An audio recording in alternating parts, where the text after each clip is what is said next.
ഇത്ര പമ്പിനുണ്ട് പീസായിട്ട് നമുക്ക് എടുത്തിട്ട് വരാം.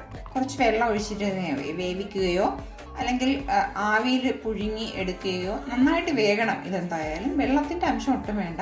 ഒരു അല്പം ഉപ്പം ഇട്ട് കൊടുക്കണം കേട്ടോ. കുറച്ച് വെള്ളം, 2 വിസിൽ. ഇതിപ്പോൾ ദാ വേവിച്ച് വെച്ചിട്ടുണ്ട്. ശർക്കരയാണ് കേട്ടോ, തേങ്ങയാണ്, ചുക്കുപൊടിയാണ് കേട്ടോ, ജീരകം കേട്ടോ.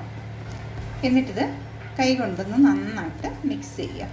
എടുക്കുന്നത് ഗോതമ്പ് പൊടി എന്താ നന്നായിട്ട് കുഴച്ചെടുത്ത് വെച്ചിട്ടുണ്ട്.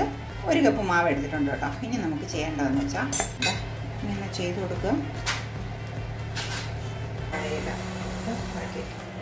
നല്ല ആവി പറക്കുന്നുണ്ട് കേട്ടോ.